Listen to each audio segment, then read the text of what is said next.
రోజు నేను mutton curry విధానాన్ని చూపిస్తున్నాను. అందుకు కావాల్సిన ఐటెం తీసుకున్నాను. ఉల్లిపాయలు, పచ్చిమిర్చి, బగారా ఆకు, అల్లం వెల్లుల్లి పేస్టు, లవంగాలు, యాలకులు, మటన్, కొత్తిమీర, పుదీనా, మసాలా. మటన్ తయారీ విధానానికి కావాల్సిన ఇంగ్రీడియంట్స్ అన్నీ నేను తీసుకున్నా. ఏ విధంగా మటన్ వండాలనో చూపిస్తున్నా. ముందుగా స్టవ్ ఆన్ చేసి స్టవ్ మీద కుక్కర్ పెట్టిన. అందులో ఆయిల్ పోసి లవంగాలు, బగారాకు వేసి కలిపిన. అవన్నీ ఉల్లిపాయలు వేసిన.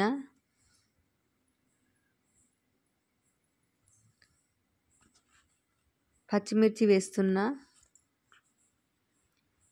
అన్నిటిని కలుపుతున్నా. ఈ మటన్ కర్రీ ఎంతో టేస్టీగా ఉంటుందండి. కుక్కర్లో వండితే మెత్తగా ఉడుకుతుంది. కరివేపాకు వేస్తున్నా. పసుపు వేస్తున్నా. చూడండి ఎంత బాగా ఫ్రై అవుతుందో. ఉల్లిపాయలు, పచ్చిమిర్చి అన్నీ బాగా ఫ్రై అవుతున్నాయి.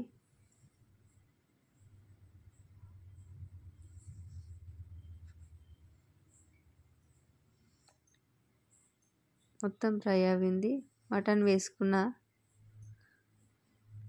మసాలా వేస్తున్నా.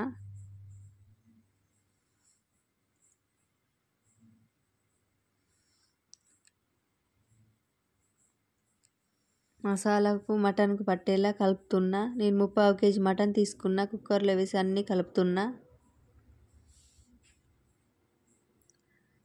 ఈ కర్రీ ఎంతో టేస్టీగా ఉంటుందండి. ప్రతి ఒక్కరు ట్రై చేయండి. కారం వేస్తున్నా. మటన్ సరిపడా కారం వేస్తున్నా.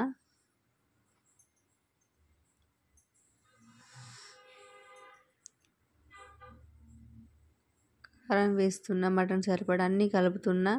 సరిపడా కారం వేసుకొని వాటర్ తీసుకోవాలి. తీసుకున్న తర్వాత కుక్కర్ మూత పెట్టుకోవాలి. పెట్టుకున్న తర్వాత మటన్ మెత్తగా ఉడుకుతుంది. ఎంతో టేస్టీగా ఉంటుంది.